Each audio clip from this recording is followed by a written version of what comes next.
తెలంగాణ ప్రజల సమస్యలకు పరిష్కారం కేవలం రాష్ట్ర ఏర్పాటుతో మాత్రమే సాధ్యం కాదన్న వాస్తవాన్ని కేసీఆర్ పాలనలో చూశామని ప్రొఫెసర్ కాసిం పౌర హక్కుల సంఘం అధ్యక్షులు గడ్డం లక్ష్మణ్ పేర్కొన్నారు.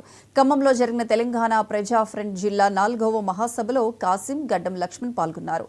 కనీస అవసరాల కోసం, జీవించే స్వేచ్ఛ కోసం పౌర ప్రజాస్వామ్య సంస్థలు, వ్యక్తులు రాజ్యహింసకు నలిగిపోయారని ప్రొఫెసర్ కాసిం ఆవేదన చెందారు. ప్రజా ఆగ్రహంతో ప్రభుత్వాన్ని మార్చాలని ఓట్లు వేసిన ప్రజలపై రేవంత్ రెడ్డి సారథ్యంలోని కాంగ్రెస్ ప్రభుత్వం కేసీఆర్కు మించిన నిర్బంధం ప్రయోగిస్తుందని గడ్డం లక్ష్మణ్ విమర్శించారు. ప్రజాస్వామిక తెలంగాణ సాధించడం కోసం ప్రజలు, ప్రజాస్వామిక వాదులు, మేధావులు, బుద్ధిజీవులు ముందుకు రావాలని వారు పిలుపునిచ్చారు. ఈ మహాసభలో ప్రజా ఫ్రంట్ నాయకులు దురుసోజ్ రమేష్, మెంతన సంజీవరావు, విద్యాసాగర్ రావు, నాగభూషణ్ పాల్గొన్నారు. ప్రధాన ఆశయం లక్ష్యం ఏముండాలంటే తెలంగాణలో ప్రజాస్వామ్యం పునరుద్ధరణ, తెలంగాణని ప్రజాస్వామీకరించడం. తెలంగాణ మాత్రమే కాదు, తెలంగాణ ప్రజాస్వామీకరించాలంటే భారతదేశం అంతా ప్రజాస్వామీకరించాలి. ఇవాళ భారతదేశంలో కూడా ప్రజాస్వామ్యం లేదు, భారతదేశంలో కూడా ప్రజాస్వామ్యం అమలు కావటం లేదు. మీరు అడగవచ్చు, ప్రజాస్వామ్యం లేకపోతే ఇవాళ మాట్లాడే హక్కు ఈ వేదిక మీద నుంచి మాట్లాడుతున్నావు కదా, నీకు ఎక్కడి నుంచి ప్రజాస్వామ్యం లేకపోతే ఎట్లా మాట్లాడేవాళ్ళని ఎవరైనా అడగవచ్చు. కేవలం సంజీవరావు చెప్పినట్టే ఇన్ని పరిమితుల మధ్యన, ఇన్ని ఆంక్షల మధ్యన ఇవాళ నేను మాట్లాడుతున్నాను. తెలంగాణ ప్రజా ఫ్రంట్ ఖమ్మం జిల్లా మహాసభలు జరిగితే ఈ మహాసభలకి హాజరైన వాళ్ళు ఎంతమంది? 50 మంది. ఈ 50 మందిలో హైదరాబాద్ నుంచి వచ్చినటువంటి మేమే 15 మంది ఉన్నాం, మిగతా 40 మంది.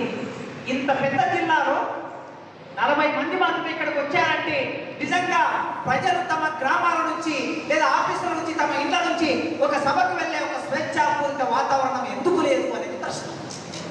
తెలంగాణ ప్రజాస్వామ్యం ఉంటే ఇది ఎందుకు లేదనే ప్రశ్న. అందుకే రేవంత్ రెడ్డి గారు మాట్లాడిన మాటకి కట్టుబడి ఉండాలి.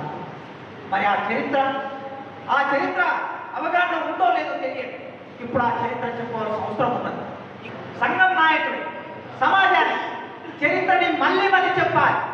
ఎందుకు మళ్ళీ చెప్పాలంటే ఎప్పుడైనా చరిత్ర ప్రహసనంగా కొనసాగుతుంది, లేకపోతే తిరోగమనంలో కొనసాగుతుంది అన్నాడు కార్ల్ మార్క్స్. తెలంగాణ ప్రజా ఫ్రంట్ ప్రధాన ఆశయం లక్ష్యం ఏముండాలంటే తెలంగాణలో ప్రజాస్వామ్యం ఏం మాట్లాడారు, ఆచరణలో ఏం జరుగుతుంది అని మాత్రమే చెప్తున్నాం. ప్రజాస్వామ్య పునరుద్ధరణ అంటే ఏంటి మీకు తెలిసి మాట్లాడుతున్నారా అని అడుగుతా ఉన్నాం. మీరు అధికారంలోకి రాకపూర్వం ప్రొఫెసర్ అరగోపాల్తో ఇంటర్వ్యూ చేస్తున్నప్పుడు మీరు ఖచ్చితంగా పోలీసుల చేతిలోకి జారుకుంటారని ఆయన స్పష్టంగా అడిగింది.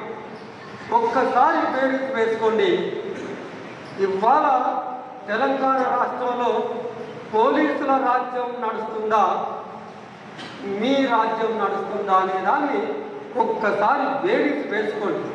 అంతెందుకు,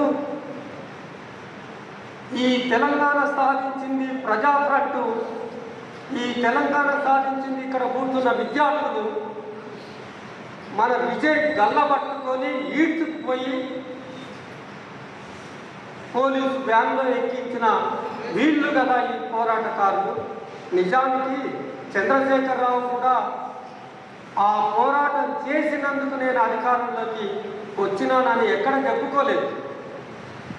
ఆయన చెప్పిందల్లా ఏంటంటే నక్సలైట్ల ఏజెండాను మాత్రమే నన్ను సాధించినందుకు నన్ను ఎన్నుకోండి, అందుకని ఎన్నుకున్నారు అని నేను అధికారానికి వచ్చినానని కూడా చెప్పుకోలేదు.